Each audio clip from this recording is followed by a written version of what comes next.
Divorce and love episode 26।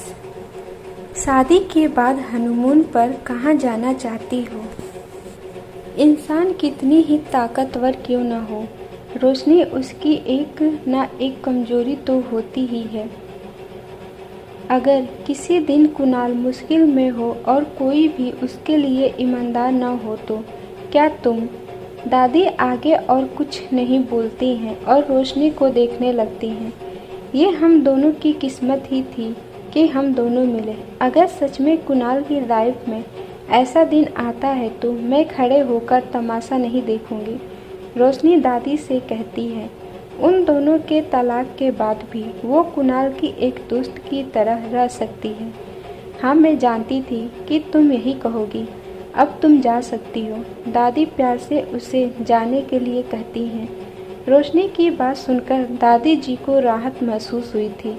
अब रोशनी ward से बाहर आती है तो उसे कुणाल बाहर फ़ोन पर बातें करते हुए दिखता है। कुणाल भी रोशनी को बाहर आते हुए देख लेता है और वो जल्दी से रोशनी के पास आते हुए कहता है, चलो मैं तुम्हें छोड़ देता हूँ, मैंने पहले से ही कैब बुक कर ली है, रोशनी कुणाल को कहती है। यूजर इंटरकॉम दिखाते हुए कहती है, ठीक तो मैं इसे कैंसिल कर देता हूँ। कुणाल ने ये कहते हुए जल्दी से रोशनी से उसका फ़ोन छीन लिया और बुकिंग कैंसिल कर दी। रोशनी कुणाल की तरह हरकत से अवाक रह गई थी। उसके बाद कुणाल खुद रोशनी को घर छोड़ने के लिए जाता है। पूरे सफ़र के बीच उनमें कोई बात नहीं होती है। जब वे रोशनी की बिल्डिंग के बाहर पहुंचते हैं तो रोशनी बिना कुछ बोले कार से उतर जाती है। रोशनी को बिना कुछ बोले जाते देख कुणाल की भौहें चढ़ जाती हैं और वो रोशनी को आवाज़ देता है। कुणाल की आवाज़ पर रोशनी रुक जाती है और वो पीछे मुड़कर देखती है।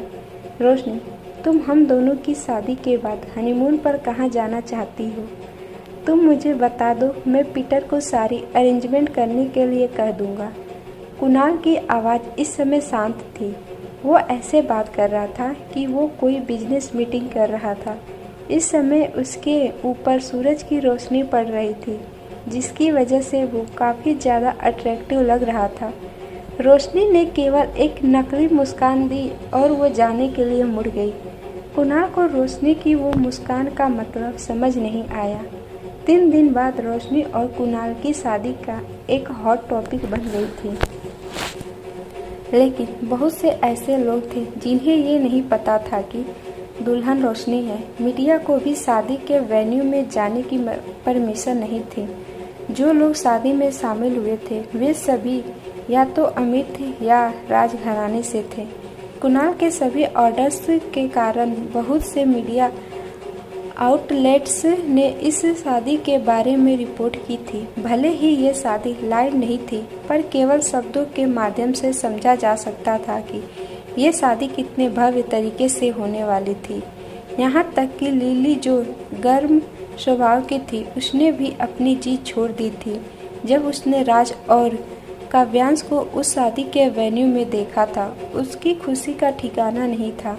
शादी की गाड़ी सिंह विला के बाहर रुकती है और उसमें से रोशनी बाहर निकलती है। रोशनी ने इस समय एक सिंपल सी साड़ी पहनी हुई जिसमें वो काफ़ी ज़्यादा सुंदर लग रही थी। रोशनी दादी के पास जाती है और झुककर उनके पैर छू लेती है। दादी उसे आशीर्वाद देते हुए उसके हाथ में एक लाल पैकेट पकड़ा देती हैं, जो उन्होंने पहले से ही रोशनी के लिए तैयार करके रखा था। थैंक यू दादी, रोशनी ने वो पैकेट लेते हुए दादी से एक मुस्कान के साथ कहा।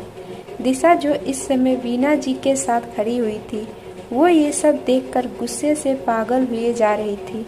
वीना जी ने इस समय उसका हाथ पकड़ा हुआ था। उन्हें इस बात का डर था कि ये पागल लड़की कुछ गलत ना कर दे।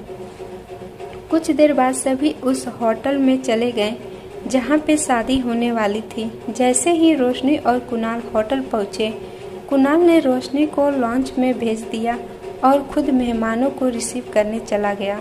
रोशनी आज सुबह शादी की वजह से जल्दी उठ गई थी। उसने आज सुबह नाश्ता नहीं किया था, बस थोड़ा पानी पिया था, इसीलिए उसे थोड़ा असहज लग रहा था। इसीलिए वो लिली से उसके लिए कुछ खाने की अरेंजमेंट करने के लिए कहती है। जब लिली वेडिंग ड्रेस निकाल कर देखती है तो उसकी चीख निकल जाती है। जब रोशनी उसकी चीख सुनकर उसके पास जाती है तो देखती है कि लिली उसके वेडिंग ड्रेस की तरफ देखने के लिए बोल रही थी। रोशनी देखती है कि वह महंगी और सुंदर ड्रेस को चिड़ियों की तरह टुकड़ों में काट दिया गया था।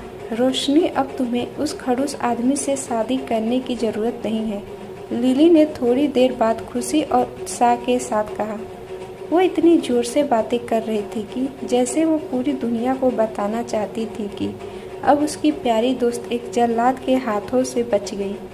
रोशनी ने जल्दी से लिली का मुंह बंद कर लिया और उससे कहने लगी, तुम कुछ ज़्यादा ही सोच रही हो। जिस पोजीशन पर कुणाल है उसे 2 मिनट नहीं लगेंगे मेरे लिए दोबारा से ड्रेस अरेंज करने के लिए। शादी के एक दिन पहले ही कुणाल ने उसके पास विदेशों से मंगवाई गई लिमिटेड एडिशन की दर्जनों वेडिंग ड्रेस भेजे थे ताकि वो उनमें से एक ड्रेस अपने लिए सेलेक्ट कर सके। लिली बहुत भोली थी, वो अब कुणाल को पूरी तरह से नहीं जान पाई थी। शायद कुछ लोग हैं जो ये नहीं चाहते कि मैं इस वेडिंग ड्रेस को पहनूं। हालांकि उन लोगों ने कुणाल को बहुत कम आंका है। रोशनी उस वेडिंग ड्रेस को देखते हुए लिली से कहती है।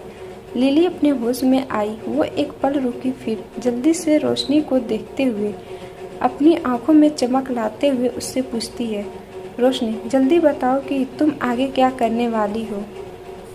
एपिसोड 27। मैं ये शादी नहीं करना चाहती। कहीं से भी कैंची, ब्रश और पेंट ढूंढ कर लाओ, रोशनी लिली से कहती है। लिली ढूंढने के लिए चली जाती है। कुछ समय बाद लिली उन सभी चीज़ों को ढूंढ कर लाती है जो रोशनी ने उससे मंगवाई थी। रोशनी ने वेडिंग ड्रेस को हैंगर से टांगा और खुद उसके सामने एक चेयर खींचकर बैठ गई। रोशनी पेंट से उस फटी हुई ड्रेस में कुछ पेंटिंग करने लगती है। लिली जानती थी कि पेंट इतनी जल्दी नहीं सूखेगी, इसीलिए वो कुछ रॉयल पेंटिंग स्प्रे लेने के लिए बाहर चली गई। लिली के स्प्रे लाने के बाद रोशनी ने उसका इस्तेमाल अपनी पेंटिंग में किया, जिससे वो पेंट जल्दी ही सूख गया। पेंटिंग के सूखने के बाद रोशनी ने जल्दी से उस ड्रेस को पहन लिया, पर रोशनी इस बात से अनजान थी कि उसके पीछे लाउंज का दरवाज़ा खुला हुआ था, जिससे 2 आंखें लगातार उसे देख रही थी। वह शख्स वहाँ खड़े हुए ही किसी दूसरे को इशारा करता है। ये इशारा नहीं इन था। दूसरा पक्ष उसके बातों को समझ जाता है और वहाँ से चला जाता है। वो पहले वाला अनजान शख्स उस लॉन्च के गेट पर खड़ा था। आगे बढ़ने से पहले कुछ और देर तक अपनी असंतुष्ट निगाहों से रोशनी को घूरता रहा और अपने मन में कहने लगा, कुणाल सिंह की पसंद काफ़ी ज़्यादा इंटरेस्टिंग है। समय पर वेडिंग शुरू हो चुकी थी। कुणाल अपने हाथों में फूलों का बुके लिए हुए खड़ा हुआ था। दिशा जो वहीं पर एक चेयर पर बैठी थी, उसके होठों पर एक मिस्टीरियस स्माइल थी। वो बस इंतजार कर रही थी कि रोशनी कब सबके सामने अपना तमाशा बनाएगी। दिशा अभी ये सब सोच रही थी कि तभी बैंक्वेट हॉल का दरवाज़ा खुलता है और सबकी निगाह रोशनी के ऊपर थम जाती है। रोशनी ने उस लॉन्ग वेडिंग ड्रेस को नीचे साइड से काट कर छोटा कर दिया था। वो ड्रेस आगे से शॉर्ट थी और पीछे से लॉन्ग। उस ड्रेस की कमर साइड जो कट था, उसके आसपास उसने बहुत सी सुंदर डिजाइन बनाई थी। रोशनी ने इस समय अपने बालों को खुला रखा हुआ था। उसने काफ़ी कम मेकअप किया हुआ था, जो उसे काफ़ी ज़्यादा एलिगेंट बना रहा था। न केवल कुणाल हैरान था, बल्कि लिली भी काफ़ी ज़्यादा हैरान थी। उसने भी रोशनी को कभी भी इस तरह से नहीं देखा था। उस हाल में मौजूद हर शख्स खुद को आहें भरने से नहीं रोक पा रहा था। इस समय सभी ने इस बात को नज़रअंदाज कर दिया था कि रोशनी गोवा के एक छोटे से गांव कारमोना से आई थी। हर कोई बस उसकी खूबसूरती की तारीफ कर रहा था। केवल वीना जी ने अपने आसपास होती रोशनी की तारीफों से अपने दांत पिस लिए थे, जबकि दिशा अविश्वास से रोशनी को देख रही थी। दिशा ने उस वेडिंग ड्रेस को पहनने लायक छोड़ा ही नहीं था। उसने उस पर रेड वाइन गिरा दी थी। आखिर उसने कैसे इस ड्रेस को इतना ज़्यादा सुंदर बना दिया था। उन सभी चमकती आंखों के नीचे रोशनी बिल्कुल शांत थी। उसने एक तेज निगाह दिशा के ऊपर डाली। रोशनी की उन तेज निगाहों को देख दिशा डर जाती है और जल्दी से अपनी नज़रों को उसके ऊपर से हटा लेती है। क्या उसे पता चल गया है कि ये सब मैंने किया था? इम्पॉसिबल, दिशा खुद से ही सवाल करती है, फिर खुद ही उसका उत्तर भी ढूंढ लेती है। दिशा ने अपने दिमाग को तो शांत कर लिया था, पर उसका दिल अब भी बेचैन था। कुणाल, जो रोशनी में ही खोया था, काव्यांश द्वारा चुटकी बजाने पर होश में आता है और उस बुके को लिए रोशनी की तरफ बढ़ जाता है। रोशनी के साथ ब्राइड्समेड के रूप में एंटरटेनमेंट इंडस्ट्री की एक फेमस दीवा थी और साथ में लिली भी थी। कुणाल के साथ काव्यांश और एंटरटेनमेंट इंडस्ट्री का हीरो राज था। ये वो सपना था जो रोशनी ने हमेशा से देखा था, पर पता नहीं इस समय रोशनी को अपने दिल में कोई भी खुशी महसूस नहीं हो रही थी। कुणाल ने फूलों के बुके को रोशनी के हाथों में रख दिया। उन दोनों को साथ में इस तरह से देख कुणाल की दादी के आंखों में आंसू आ गए थे। वो उन दोनों को काफ़ी प्यार से देख रही थी। रोशनी ने अपना सर घुमाया और दादी को देखा। जैसे ही उसे दादी के साथ हुई बातें याद आती हैं, उसके होठों पर एक स्माइल आ जाती है। उसके बाद दोनों स्टेज पर चले जाते हैं और आमने सामने खड़े हो जाते हैं। पर दादी सबसे पहले कुणाल से पूछता है, मिस्टर कुणाल, क्या आप रोशनी को अपनी वाइफ एक्सेप्ट करते हैं? गरीबी, धन, बीमारी के बावजूद क्या आप उन्हें कभी नहीं छोड़ेंगे और ज़िंदगी भर उनके साथ रहेंगे? हाँ, मैं उसे अपनी वाइफ एक्सेप्ट करता हूँ और चाहे कुछ भी हो जाए, मैं कभी भी उसका साथ नहीं छोड़ूंगा। कुणाल ने बिना कुछ सोचे समझे पादरी के सवाल का जवाब दिया। उसके बाद पादरी रोशनी की तरफ मुड़ता है और उससे पूछता है, मिस रोशनी, क्या आप इस शादी को एक्सेप्ट करती हैं? क्या आप जिंदगी भर इनका साथ देंगी, कभी भी इनका साथ नहीं छोड़ेंगी? रोशनी कोई जवाब नहीं देती है। वहाँ पिन ड्रॉप साइलेंस था। सामने ही सरेजल जी बैठी हुई थी और लगातार रोशनी को देख रही थी। अगर रोशनी ने उन्हें पहले ही से ही कोई भी हंगामा करने से मना नहीं किया होता तो उन्हें भी नहीं पता था कि वे क्या करती। रोशनी ने अपने दोनों हाथों में बस बुके को पकड़ा हुआ था जो कुणाल ने उसे दिया था। उसके चेहरे पर इस शादी की कोई भी खुशी नजर नहीं आ रही थी। रोशनी के ऐसे चुप रहने के कारण माहौल बहुत अजीब हो गया था। इस समय हर किसी की निगाह सिर्फ रोशनी के ऊपर ही थी। कुणाल ने यह महसूस कर लिया था कि कुछ तो गलत होने वाला था। कुणाल सोच ही रहा था कि उसे रोशनी की आवाज़ अपने कानों में सुनाई दी, अनफॉर्चुनेटली मैं तैयार नहीं हूँ। बहुत अच्छे, सरेजल जी ने खड़े होकर अकेले ताली बजाई। रोशनी ने सच में यह शादी तोड़ दी थी। कुछ लोग खुश थे और कुछ लोग दुखी। दिशा जो नीचे थी, उसकी खुशी का तो जैसे कोई ठिकाना ही नहीं था। यहाँ तक कि राज, जिसने अभी अभी रोशनी के बारे में अपनी राय बदली थी, उसके चेहरे पर भी हैरानी के भाव थे। उसे यकीन नहीं हो पा रहा था। रोशनी की आवाज़ फिर से एक बार वहाँ गूंज जाती है, मैं ये शादी नहीं करना चाहती। ये 6 शब्द वहाँ पर आए लोगों पर किसी बम की तरह फटे थे। वहाँ पर किसी की भी कुछ बोलने की हिम्मत नहीं हो रही थी। यहाँ तक कि पादरी भी बिना कुछ बोले वहीं खड़ा था। कुणाल का चेहरा काला पड़ चुका था और ऐसा लग रहा था कि उसका गुस्सा कभी भी फट सकता है। एपिसोड 28 दादी in emergency room. Kunal Singh India का नंबर 1 बिजनेसमैन, उसके सामने कोई टिक भी नहीं सकता था। आज उसकी शादी थी, लेकिन उसकी ब्राइड ने सरेआम उससे शादी करने से मना कर दिया था, जो कि सिंह परिवार और कुणाल सिंह के लिए उनके मुंह पर पड़ा तमाचा था। कुणाल जानता था कि रोशनी के दिमाग में क्या चल रहा था, पर फिर भी कुणाल अपनी पहली वाली बात पर अड़ा हुआ था। कि वो किसी भी कीमत पर रोशनी को डिवोर्स नहीं देगा। पादरी, अंगूठी एक्सचेंज करें, ये शादी का नेक्स्ट स्टेप था जो कुणाल ने अभी अभी इमसी से कहा था। इमसी अपनी जगह से बिल्कुल भी नहीं हिला था। वहाँ का माहौल इतना अजीब हो गया था। भला वे कैसे अंगूठी एक्सचेंज कर शादी को आगे बढ़ा सकते थे। स्टेज के नीचे जहाँ कुणाल की दादी बैठी थी, वे खड़ी हो जाती हैं।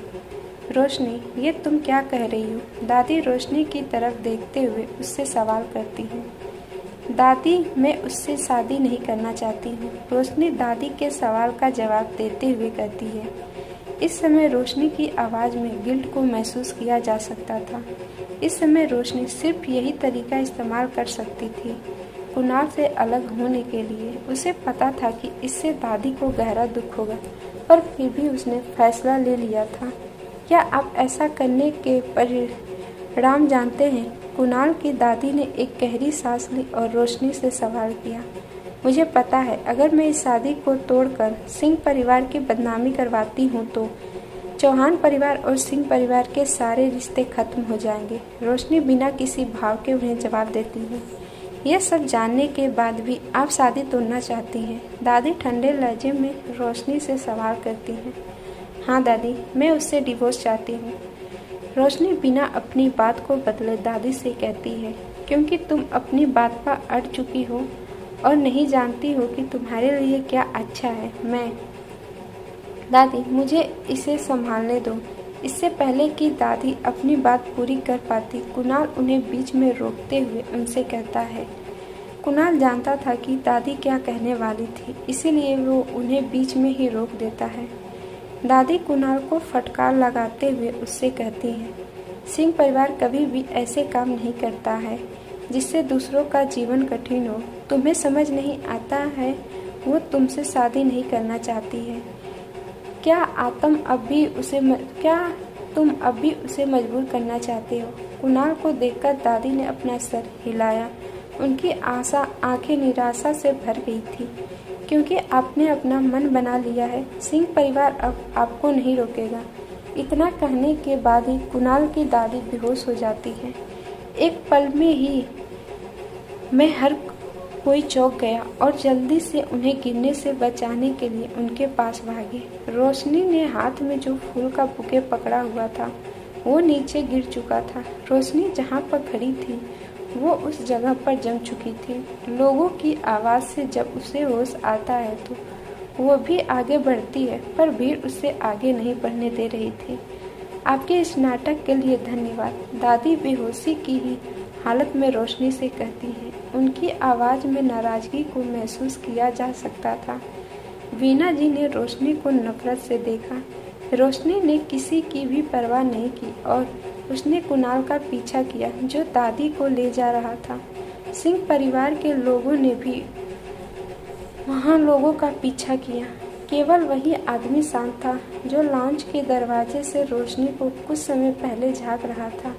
वो इस समय वहीं पर एक चेयर पर बैठा हुआ था और रेड वाइन पी रहा था। बॉस, क्या हम नहीं जा रहे हैं? उस आदमी के असिस्टेंट ने उससे पूछा। ये ड्रामा इतनी जल्दी क्यों खत्म हो गया? मेरा अभी मन नहीं भरा है। हमें अब क्यों जाना चाहिए? चेयर पर बैठे हुए आदमी ने एक बार और वाइन ग्लास में डालते हुए अपने असिस्टेंट से कहा। असिस्टेंट चुप हो रहा। इस लड़की के बारे में सब कुछ पता करो। उसने इतने लोगों के सामने शादी से इनकार कर दिया। Very interesting. चेयर पर बैठे हुए आदमी ने अपनी गर्दन टेढ़ी करते हुए एक टेबल स्माइल के साथ अपने असिस्टेंट से कहा। अपने असिस्टेंट से कहने के बाद वो आदमी वहाँ से चला गया। इमरजेंसी वार्ड के सामने रोशनी ने अभी अभी अपनी हील सैंडल उतार दी थी और वो अब ठंडे फर्श पर नंगे पैर खड़ी हुई थी। तुम्हें यहाँ किसने बुलाया? तुम्हारा यहाँ कोई काम नहीं है, वीना जी, रोशनी को गुस्से से देखते हुए कहती हैं। मैं जाऊँगी पर अभी नहीं, रोशनी वीना जी को देखे उनसे कहती है। रोशनी ने कभी भी नहीं सोचा था कि दादी की तबीयत इस तरह से खराब हो जाएगी। उसने तो सोचा था कि अगर उसने शादी से इनकार कर दिया तो दादी उससे निराश और दुखी होंगी। उसने कभी भी इस परिणाम की उम्मीद नहीं की थी।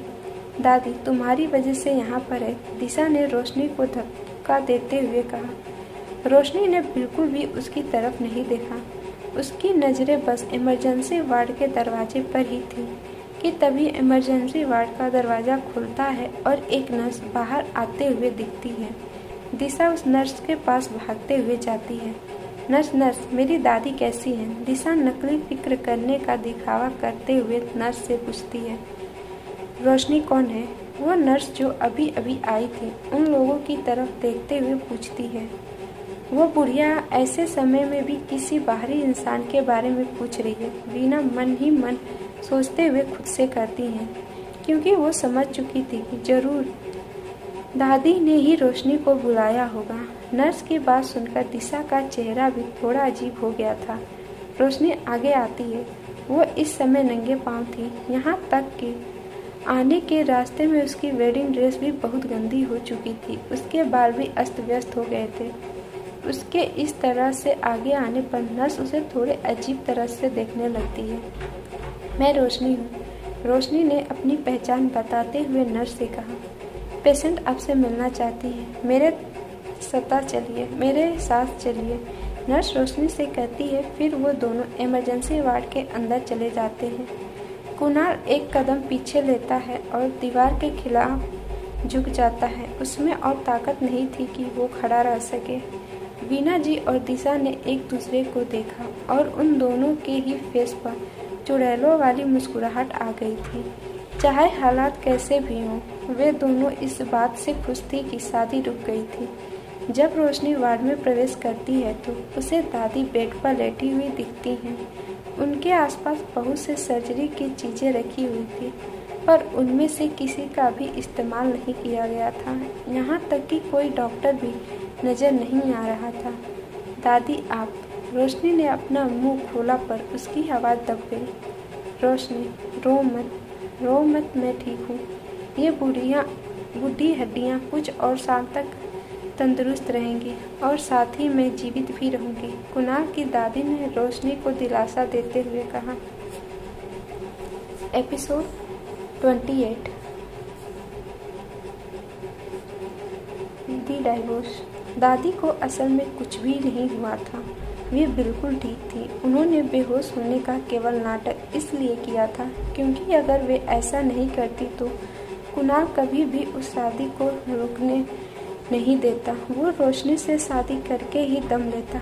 रोशनी तुरंत ही समझ गई थी कि ये सब दादी ने उसके लिए किया था। दादी आप जानबूझकर मेरी मदद कर रही हैं, क्यों? रोशनी उन्हें देखते हुए उनसे सवाल करती है। क्या आपने नहीं कहा था कि आप कुणाल से तलाक चाहती हैं? दादी रोशनी को उसकी बात याद दिलाते हुए कहती हैं। रोशनी दादी की बातों से हैरान थी। वो उन्हें एकटक देखने लगती है। मैं भले ही ये नहीं चाहती थी कि तुम दोनों का तलाक हो, लेकिन मैं उस बदमाश के कारण आपकी भावनाओं को नज़रअंदाज नहीं कर सकती हूँ। तुम मेरी सबसे प्यारी बच्ची हो। अगर फ्यूचर में मैं वो बदमाश तुम्हें परेशान करेगा तो तुम सीधा मेरे पास आना, और अगर तुम्हें पैसों की ज़रूरत पड़े तो भी सीधा अपनी दादी के पास आना। दादी रोशनी को प्यार से देखते हुए कहती हैं, मेरे पास जीने के लिए ज़्यादा समय नहीं है, इसलिए जब भी तुम्हें समय मिले अपनी दादी से मिलने आते रहना। दादी अपनी बात आगे बढ़ाते हुए रोशनी से कहती हैं, बिल्कुल, आप मेरी हमेशा दादी रहेंगी और मैं हमेशा आपसे मिलने आते रहूँगी।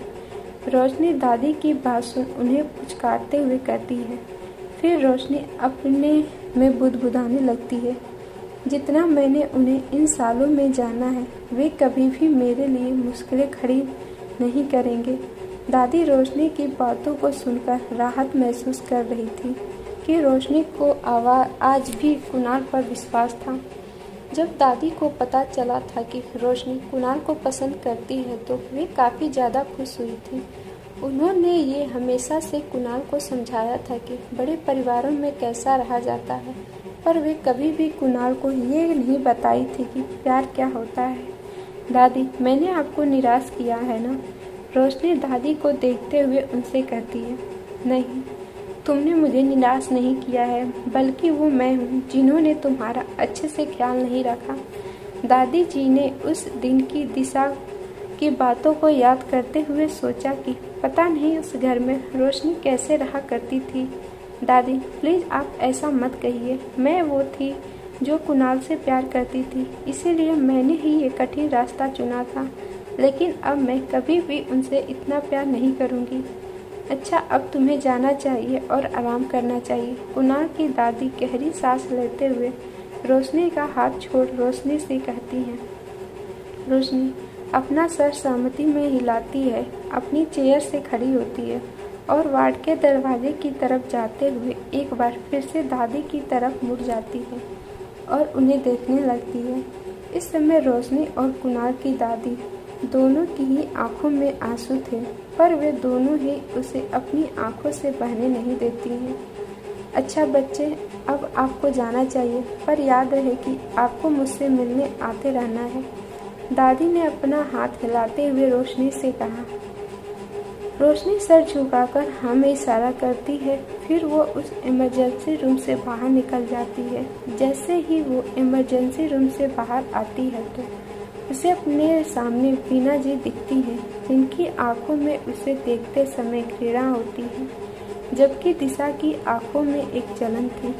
कुणाल रोशनी को अपनी ठंडी आंखों से देखा। उसकी ठंडी आंखें रोशनी को टुकड़ों में काटने के लिए तैयार लग रही थी। अगर इस तरह की नजरें किसी को मार सकती तो रोशनी कप्पा कुणाल के हाथों मारी जा चुकी होती।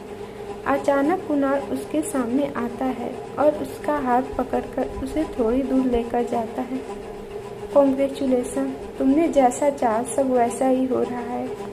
इतना कहने के बाद कुणाल ने रोशनी का हाथ झटक दिया और फिर इमरजेंसी रूम के अंदर चला गया, जबकि रोशनी दूसरी दिशा में चली गई। इमरजेंसी रूम के अंदर सब कुछ ठीक वैसा ही था जैसा कुणाल ने सोचा था। उसकी दादी का चेहरा बिल्कुल नॉर्मल था और किसी भी मेडिकल टूल्स का इस्तेमाल किया ही नहीं गया था।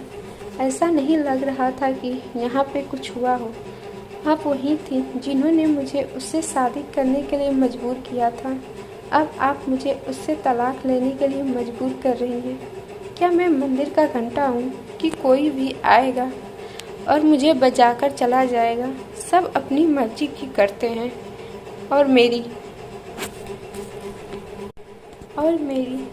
तो कोई मर्जी ही नहीं है। इससे किसी को कोई फर्क नहीं पड़ता है कि मैं क्या चाहता हूँ। इस समय कुणाल की आवाज़ काफ़ी ज़्यादा तेज थी। उसकी आवाज़ में गुस्से को महसूस किया जा सकता था। अगर आपने उसका अच्छे से ख्याल रखा होता तो ये नौबत ही कभी नहीं आती। दादी शांति से कुणाल से कहती हैं, क्योंकि वे जानती थी कि कुणाल उन पर आरोप लगा रहा था कि वो रोशनी की क्यों मदद कर रही थी। इसीलिए दादी उससे नाराज़ नहीं होती। दादी, आप जानती हैं कि मैं उसे तलाक नहीं देना चाहता हूँ, तो फिर आप क्यों उसकी मदद कर रही हैं? कुणाल दादी को देखते हुए उनसे सवाल करता है। कुणाल सच में नहीं जानता था कि आखिर दादी क्यों रोशनी की मदद कर रही थी। दादी का रवैया पहले ऐसा नहीं था, तो अचानक आए इस बदलाव की कोई तो वजह होगी। कुणाल अपने मन में सोचते हुए खुद से सवाल करता है। रोशनी ने सिंह परिवार में बहुत कुछ झेला है। इसके अलावा अब वो आपसे प्यार नहीं करती है, इसीलिए उसे आपको शादी के बंधन में बांधे नहीं रखना चाहिए। कुणाल की दादी बिना कुणाल को देखे उसे कहती है। अपनी दादी की बात सुनकर कुणाल को ऐसा लग रहा था जैसे कि उसके ऊपर कोई बिजली गिर गई हो। वो मुझसे प्यार नहीं करती, कुणाल ने अपने मन में ही दोहराया। कुणाल ने कभी भी नहीं सोचा होगा कि जिस लड़की की आंखों में हमेशा प्यार भरा रहता था, अब वो उससे प्यार नहीं करती थी। जिस तरह का तुम्हारा नेचर है, उस हिसाब से कौन सी लड़की आपको ज़िंदगी भर प्यार कर पाएगी?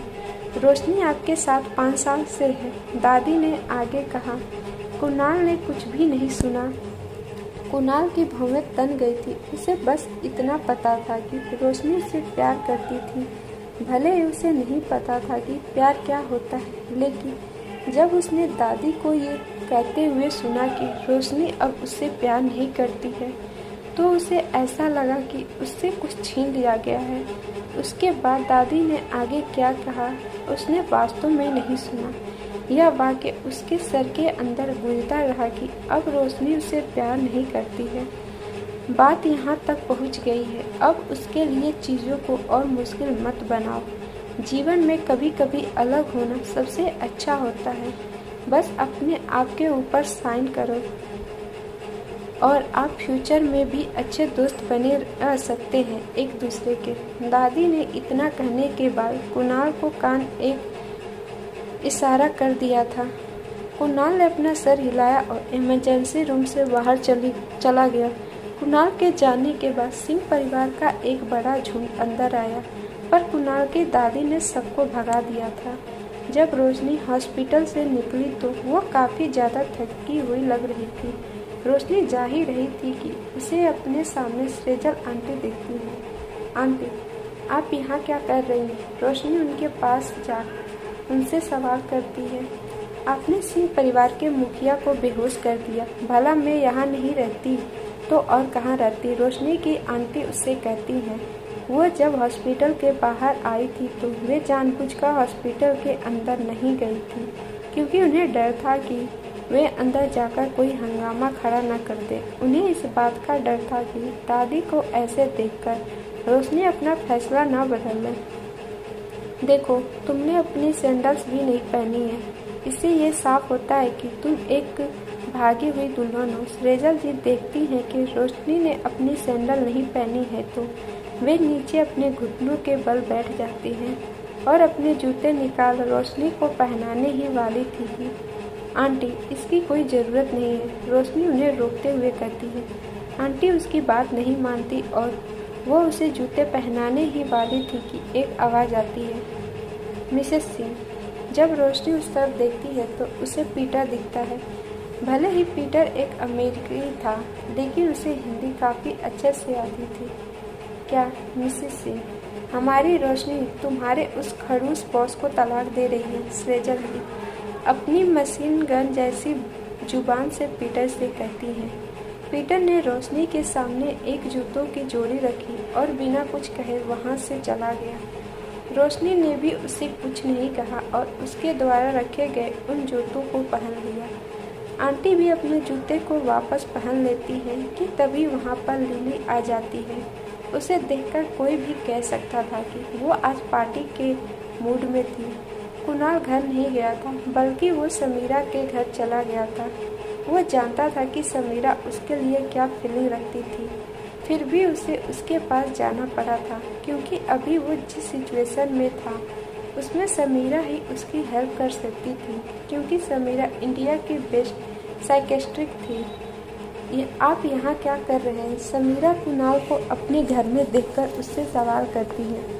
उसने पहले ही खुद को समझाया था कि अब वो दोबारा कुणाल से ज़्यादा नहीं मिलेगी, क्योंकि वो जानती थी अगर इमोशंस में आकर उसने कभी कोई गलती कर दी तो फ्यूचर में कुणाल कभी भी उससे नहीं मिलेगा। तुमने मुझे जो दवा दी थी वो खत्म हो गई है। कुणाल समीरा को देखते हुए उससे कहता है। उन दवाओं के बिना कुणाल अपनी भावनाओं को कंट्रोल नहीं कर पाता था, जो उसे बिल्कुल भी नहीं पसंद था। उसकी बातों को सुन समीरा बिल्कुल एक साइकेट्रिक की तरह अपने प्रोफेशन के रूप में आ गई थी। उसने कुणाल को एक ऐसी दवा दी जो उसके इमोशन को कंट्रोल कर सके। फिर उसने उसका इलाज किया। 2 घंटे बाद कुणाल का दिल बिल्कुल शांत हो गया था। जो भावनाएं उसे इतनी देर से परेशान कर रही थी वे सभी कहीं गायब हो गई थी। वो बिल्कुल पहले वाले कुणाल की तरह एक कोल्ड मैन बन गया था। यह दवा केवल थोड़ी देर के लिए तुम्हारी भावनाओं को दबा सकती है। तुम्हें एक साइकेट्रिक की ज़रूरत है। समीरा एक साइकेट्रिक के तौर पर उसे बताते हुए उससे कहती है। कोई ज़रूरत नहीं है, कुणाल बिना किसी भाव के समीरा से कहता है। डिवोर्स से रिलेटेड जितनी भी बातें थी वो पीटर और रोशनी के ही बीच में हुई थी। जो डिवोर्स के पेपर रोशनी ने तैयार किए थे, कुणाल ने उसमें कुछ चेंजेस किए थे। रोशनी ने जो डिवोर्स के पेपर तैयार किए थे उसमें उसने कंडीशन डाला था कि वो बिना कुछ लिए कुणाल से डिवोर्स लेना चाहती है, पर कुणाल ने उसने सारी बातों को नज़रअंदाज करते हुए उसे बहुत कुछ दिया था, लेकिन ये चीज़ें सिंह कॉरपोरेशन के लिए सिर्फ बाल्टी के पानी से एक बंद के समान ही था। कुणाल के नेचर को देखते हुए रोशनी ने भी वो सब एक्सेप्ट कर लिया था, क्योंकि वो जानती थी कि कुणाल कितना ज़्यादा जिद्दी था। अगर वो कुछ नहीं लेती तो कुणाल उसके पीछे अपनी जिद लेकर पड़ा ही रहता। आज उन दोनों का तलाक होना था, पर कुणाल वहाँ नहीं आया था। रोशनी ने कुणाल को उस दिन इमरजेंसी वार्ड के बाहर लास्ट टाइम देखा था। उसके बाद कुणाल कभी भी उसके सामने नहीं आया था, इसीलिए तलाक से रिलेटेड सभी चीज़ें पीटर ने ही संभाली। मैरिज ब्यूरो के बाहर खड़ी रोशनी काफ़ी ज़्यादा रिलैक्स दिख रही थी। उसके हाथों में इस समय डिवोर्स सर्टिफिकेट के पेपर थे। जिस पर उसे डिवोर्स सर्टिफिकेट मिले, उसने अपने आप को काफ़ी साफ महसूस किया। कार्ली जो चाहती थी वो हो गया था। एपिसोड 30। क्या ला आयरा कुणाल सिंह को पसंद करती थी। डिवोर्स सर्टिफिकेट मिलने के बाद रोशनी वहां से जाने ही वाली थी कि उसे पीटर की आवाज़ आती है। मिस चौहान। रोशनी पलटकर पीटर को देखती है। मिस चौहान, डिवोर्स एग्रीमेंट के हिसाब से आपको जितने भी पैसे मिले थे वे सारे पैसे आपके अकाउंट में जमा हो चुके हैं। साथ ही बॉस ने आपके अपार्टमेंट के बगल वाले अपार्टमेंट को आपके नाम कर दिया है, और ये कार की चाबियाँ भी बॉस ने आपको देने के लिए कहा है। पीटर अपने बाजू में खड़ी रेड मेम्बे कार की चाबियाँ रोशनी को देखते हुए उससे कहता है। कार की चाबियाँ लेने से पहले रोशनी 3 सेकंड के लिए अपनी जगह पर स्तब्ध खड़ी थी। क्या आपको घर जाने के लिए मेरी कोई हेल्प चाहिए? पीटर रोशनी को देखते हुए उससे पूछता है, क्योंकि वो जानता था कि रोशनी के पास भले ही ड्राइविंग लाइसेंस था, पर वो शायद ही कभी कार ड्राइव किया करती थी। नहीं, मैं चली जाऊंगी। क्या आपके बॉस हाल ही में बहुत ज़्यादा बिजी है? रोशनी अपने आप को कुणाल के बारे में पूछने से नहीं रोक पाती है। बॉस हमेशा बिजी ही रहते हैं, पीटर ने साफ शब्दों में रोशनी के सवाल का जवाब देते हुए कहा। हाँ, वो हमेशा बहुत बिजी रहते हैं। वो अब इतने ज़्यादा व्यस्त है कि डिवोर्स के लिए भी उन्होंने अपने असिस्टेंट को भेज दिया। Good bye miss Chauhan. Peter ने रोशनी से इतना कहा और वहाँ से चला गया। रोशनी इस समय उस कार के सामने खड़ी थी जो कुणाल ने उसे गिफ्ट की थी। कुछ देर बाद जब वो कार का दरवाज़ा खोलती है तो उसे कुछ पुरानी बात याद आने लगती है, जिससे उसे काफ़ी ज़्यादा घबराहट होने लगती है। पर वो किसी तरह खुद को संभालती है और अंदर बैठकर कार इंजन चालू करती है। वो कुणाल से कुछ भी नहीं लेना चाहती थी, लेकिन वो जानती थी कि अगर वो ये सब नहीं लेती तो कुणाल कभी भी उसे डिवोर्स नहीं देता। इसीलिए वो इन सभी चीज़ों को लेने के लिए तैयार हो गई थी। रोशनी जब अपार्टमेंट के नीचे पहुंच जाती है तो वो कार से बाहर निकलकर कार को डस्ट बैग से कवर कर देती है। जब वो ऊपर जाने ही वाली थी कि अपार्टमेंट का मालिक उसके पास आता है और एक चाबी उसकी तरफ बढ़ा देता है। रोशनी जानती थी कि ये चाबी उसी अपार्टमेंट की थी जो कुणाल ने उसके लिए लिया था, इसीलिए वो बिना कुछ कहे उनसे वो चाबी ले लेती है और अपने अपार्टमेंट जाने के लिए ऊपर जाने लगती है। जब वो ऊपर पहुंचती है तो उसे उसकी आंटी दिख रही है जो अपना सामान पैक कर रही थी। क्या आप दोनों का डिवोर्स हो गया? रोशनी की आंटी उससे सवाल करती। हाँ आंटी, क्या आप जा रही हैं? रोशनी आंटी को सामान पैक करते हुए देख उनसे सवाल करती है। हाँ, क्योंकि अभी भी छोटे जानवर गांव में हैं जिनका मुझे ध्यान भी रखना है। आंटी, क्या आप मेरे पास कुछ और समय नहीं रुक सकती? रोशनी आंटी को देखते हुए कहती है, क्योंकि वो नहीं चाहती थी कि आंटी यहाँ से जाए। रोशनी, जब भी तुम्हें मेरी याद आए तुम सीधा कारनुमा आ जाना। आंटी रोशनी का उतरा हुआ चेहरा देख उससे कहती है। आंटी की बात सुन रोशनी अब आगे कुछ नहीं कहती। आंटी भी रोशनी से अलग नहीं होना चाहती थी, लेकिन आखिरकार उन्हें जाना ही था। आंटी, मैं आपके अकाउंट में 1 करोड़ रुपए ट्रांसफ़र कर रही हूँ। जब आपको इनकी ज़रूरत हो तब आप इनका इस्तेमाल कर लेना। रोशनी अपने फ़ोन से आंटी के अकाउंट में पैसे ट्रांसफ़र करते हुए उनसे कहती है। माय लिटिल गर्ल, मेरे पास पैसे हैं, लेकिन मैं तुम्हारे पैसे भी ले लूँगी। लेकिन समय पड़ने पर मैं आपको कुछ देना चाहूँ तो आपको वो लेना होगा। रोशनी की आंटी रोशनी को प्यार से देखते हुए उससे कहती है। उन्होंने रोशनी के लिए कुछ पैसे जमा किए थे, जिसे उन्होंने कई बार रोशनी को देने की कोशिश की थी, पर रोशनी ने हमेशा से उन पैसों को लेने से इनकार करती आई थी। रोशनी की आंटी का बात कोई जवाब नहीं देती, बस अपना सर हिला देती है। आंटी ने पहले से ही अपनी टिकट बुक करवा ली थी, इसीलिए रोशनी सीधा उन्हें स्टेशन छोड़ने के लिए निकल जाती है।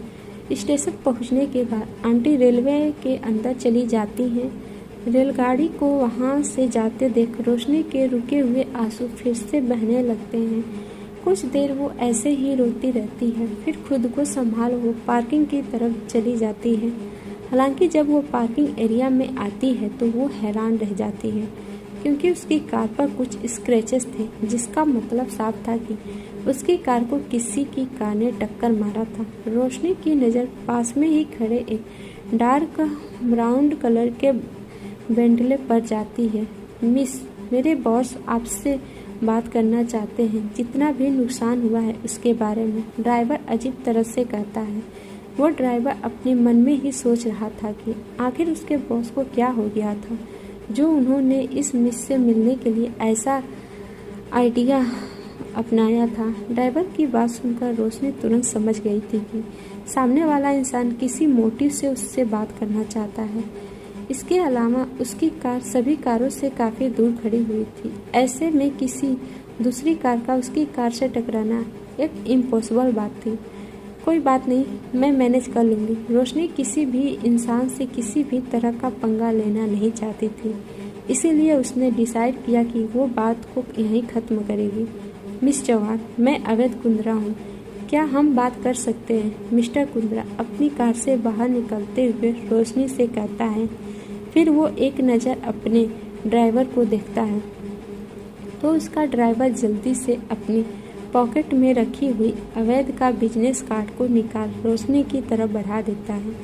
रोशनी वो कार्ड ले लेती है और एक नज़र उस पर डालती है। उस कार्ड पर गोल्ड की परत चढ़ी हुई थी। वो कार्ड देखने से ही काफ़ी महंगी लग रही थी। अवैध कुंद्रा 31 साल का था। वो कुंद्रा इंडस्ट्री का इकलौता वारिस था, साथ ही वो कुंद्रा इंटरप्राइज का CEO भी था। उसके तीनों भाइयों की अचानक से मौत हो गई थी और उसके पिता के भी एक्सीडेंट हो गया था, जिसमें वे लकवाग्रस्त हो गए थे और अभी वे हॉस्पिटल बेड पर लेटे हुए थे। अफवाहें ऐसी थी कि ये सब अवैध ने ही किया था, क्योंकि इससे वो कुंद्रा इंटरप्राइज का इकलौता वारिस बन जाता। रोशनी की कोई पहचान नहीं थी। इतना बड़ा आदमी आखिर उससे क्यों मिलना चाहता था, ये रोशनी समझ नहीं पा रही थी। अवैध के द्वारा उसकी कार को रिपेयरिंग के लिए भेज दिया गया था और अवैध ने उसे एक हाई प्रोफाइल क्लब में इनवाइट किया था। अभी वो उसी क्लब में उसके साथ था। मिस्टर कुंद्रा, मुझे जहाँ तक याद है मैं आपसे कभी भी नहीं मिली हूँ, तो आप मुझसे बात करने के लिए इतने ज़्यादा इंटरेस्टेड क्यों हैं? रोशनी ध्यान से अवैध के चेहरे को देखते हुए उससे सवाल करती। अवैध ने तुरंत जवाब नहीं दिया, बल्कि इसके बदले उसने रोशनी के लिए एक कप में चाय निकाली और उसकी तरफ बढ़ा दिया। मिस चौहान, ये क्लाउड स्मोक चाय है, एक बार ट्राई कीजिए, आपको अच्छी लगेगी। अवैध हाथ में पकड़े हुए टी की तरफ देखते हुए रोशनी से कहता है। सॉरी, पर मैं चाय नहीं पीती हूँ। रोशनी अवैध को मना करते हुए उसे कहती है। यह बात हर किसी को पता यही कि कभी भी किसी अजनबी से कुछ नहीं लेना चाहिए। रोशनी का भी यही मानना था, इसीलिए वो सीधे तौर पर अवैध को मना कर देती है। अवैध रोशनी के इस तरह से मना करने पर नाराज नहीं होता, बल्कि वो मुस्कुराते हुए उससे कहता है, घबराइए नहीं, भले ही आप मुझे नहीं जानती, पर मैं आपको जानता हूँ। मैंने आपको आपकी शादी वाले दिन देखा था। अवैध रोशनी को देखते हुए कहता है। अवैध वही इंसान था जो रोशनी और कुणाल की शादी वाले दिन रोशनी को लॉन्च के दरवाजे के पीछे छुपकर देख रहा था, जब रोशनी अपनी खराब हो चुकी ड्रेस पर पेंटिंग कर रही थी। ओह, तो आप मुझे क्यों ढूंढ रहे थे? रोशनी अवैध से पूछती है। वो जानती थी कि अवैध कितना ज़्यादा खतरनाक था। ऐसे में उसके साथ रहना रोशनी के लिए खतरे से खाली नहीं था। मैं तुम्हें सपोर्ट करना चाहता हूँ। क्या आप जानती हैं कि एंटरटेनमेंट इंडस्ट्री की फेमस स्टार लायरा कौन है? अवैध रोशनी के चेहरे को ध्यान से देखते हुए उससे कहता है। रोशनी को सपोर्ट करना तो सिर्फ उसका बहाना था ताकि वो रोशनी के करीब जा सके। लायरा एक फेमस एंटरटेनमेंट इंडस्ट्री की न्यू स्टार थी। वो किसी भी मामले में राज से कम नहीं थी। जब उसने पहली बार एंटरटेनमेंट इंडस्ट्री में कदम रखा था तो वो पहले से ही अपने करियर के शिखर पर थी। उसे जो फिल्म चाहिए होती थी उसे वो फिल्म मिल जाती थी। लेकिन आज तक किसी भी रिपोर्टर को इस बात की भनक भी नहीं लगी थी कि आखिरकार उसका सपोर्टर कौन है। रोशनी ने अपना सर हिलाया। वो समझ चुकी थी कि लायरा का सपोर्टर और कोई नहीं अवैध कुंद्रा ही है। अवैध जानता था कि रोशनी क्या सोच रही है, इसीलिए वो अपनी बात जारी रखते हुए रोशनी से कहता है, मैं चाहता हूँ कि तुम लायरा की एक स्टाइलिस्ट के रूप में काम करो। अवैध की बातों से रोशनी जरा से भी खुश नहीं हुई थी। मुझे पता है कि इस पोजीशन के लिए बहुत से लोग आपस में लड़ रहे होंगे, तो फिर आपने उन लोगों की बजाय मुझे ही क्यों चुना? रोशनी अवैध को शक की निगाहों से देखते हुए उससे सवाल करती है। अब शादी वाले दिन जिस तरह से अपनी ड्रेस में बदलाव कर रही थी वो लायरा को काफ़ी ज़्यादा पसंद आया था। उसका माइंड सेट थोड़ा अजीब है। वो उन्हीं लोगों को अपने पास रखती है जिन्हें वो पसंद करती है। अवैध एक स्माइल के साथ रोशनी के चेहरे को पढ़ते हुए कहता है। रोशनी के जवाब का वेट किए बिना अवैध अपनी बात जारी रखते हुए कहता है, प्रॉफिट और सैलरी की चिंता मत करें, मैं आपको एक सेटिस्फाइड अमाउंट ही दूंगा। रोशनी अवैध की बातों का कोई जवाब नहीं देती है। उसे पता था कि अवैध के कुछ तो इरादे थे। उसके सामने बैठा हुआ आदमी चालाकी के मामले में उससे 10 कदम आगे था। अपने पूरे दुनिया के सामने सिंह परिवार को शर्मिंदा किया है। कुणाल की दादी को तो इससे कोई फर्क नहीं पड़ता है और मिस्टर सिंह भी अभी अपने काम में बिजी हैं। लेकिन सिंह परिवार के बाकी मेंबर का क्या? वो कभी भी आपको बर्बाद कर सकते हैं। इसीलिए आपको पहले से ही अपनी पहचान बना लेना चाहिए ताकि आप उन लोगों से निपट सके। रोशनी जानती थी कि अवैध की बातें बिल्कुल सही थी और वो इस नौकरी को लेकर भी ज़्यादा उत्सुक थी। ये उसके करियर के लिए काफ़ी ज़्यादा अच्छा साबित होने वाला था। मुझे क्या करना होगा? रोशनी अवैध को देखते हुए उससे सवाल करती है। वो इस जॉब को करने के लिए तैयार हो चुकी थी। अवैध अपने असिस्टेंट की तरफ देखते हुए रोशनी से कहता है, बेहतर होगा कि तुम ये लायरा से ही पूछ लो। और फिर वो असिस्टेंट से कहता है, मिस चौहान को लायरा के फिल्म स्टूडियो छोड़ आओ।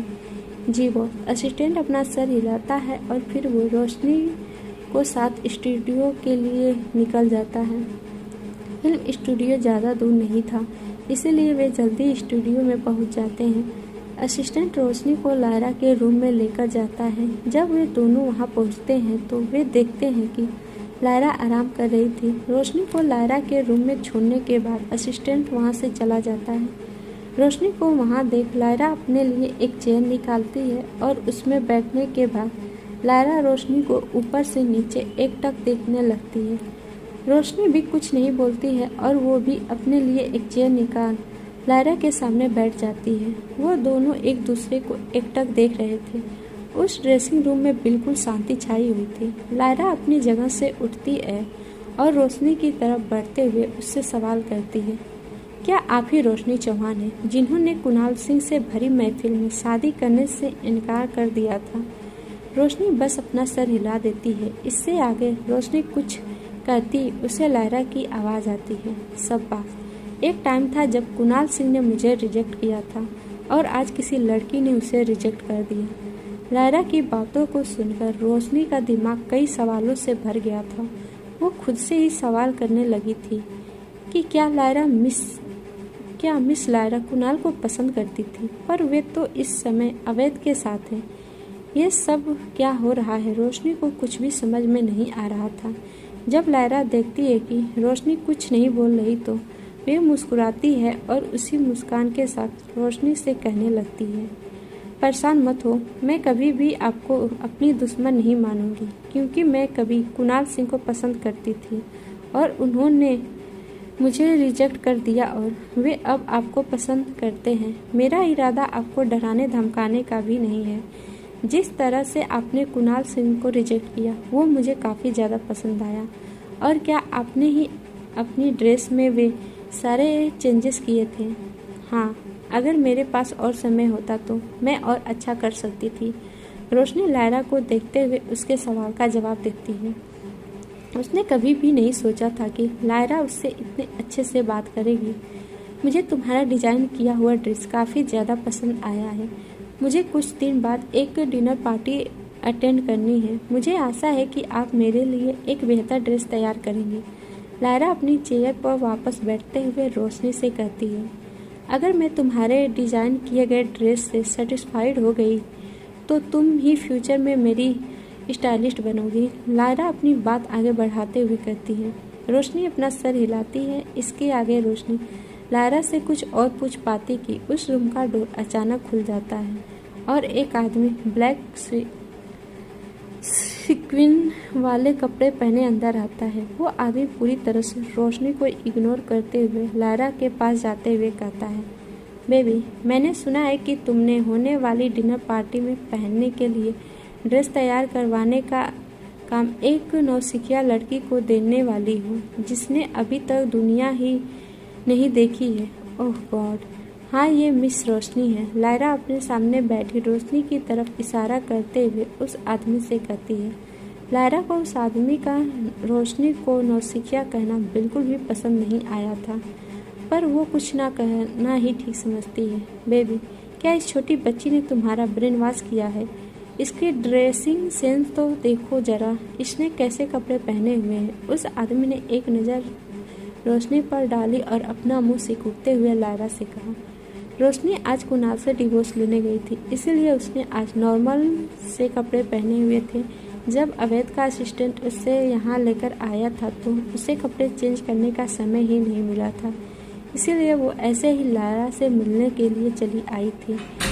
मुझे लगता है कि ये कपड़े बुरे नहीं हैं। क्या मैं खुद एक छोटी बच्ची नहीं हूँ? लायरा उस आदमी की बात सुनकर थोड़े गुस्से से उससे कहती है। रोशनी से बात करने के बाद रोशनी उसे काफ़ी ज़्यादा पसंद आई थी। ऐसे में उस आदमी का रोशनी के ड्रेसिंग सेंस पर सवाल उठाना लायरा को बिल्कुल भी पसंद नहीं आया था। बेबी, आप जानते हैं कि मेरा वो मतलब नहीं था। मैं तो बस इससे पहले कि वो आदमी कुछ और कर पाता, लायरी उसकी बात को बीच में ही काटते हुए कहती है, मुझे आपके डिज़ाइन किए गए कपड़े भी काफ़ी ज़्यादा पसंद है, लेकिन मुझे रोशनी के भी कपड़े काफ़ी ज़्यादा पसंद आए हैं, इसीलिए आप दोनों ही मेरे लिए कपड़े डिज़ाइन करेंगे और जिसके डिज़ाइन मुझे ज़्यादा सेटिस्फाई करेंगे वो मेरा अगला स्टाइलिस्ट बनेगा। आप सभी को ये स्टोरी कैसी लगी प्लीज़ कमेंट करके बताना ना भूलिएगा, और जिन्होंने भी हमारे चैनल को सब्सक्राइब नहीं किया है प्लीज़ आप सब हमारे चैनल को सब्सक्राइब कर लीजिएगा, ताकि हमें मोटिवेशन मिलती रहे और हम आप सबके लिए ऐसी प्यारी प्यारी स्टोरी लाते रहें। मिलते हैं नेक्स्ट एपिसोड में, तब तक के लिए बाय बाय।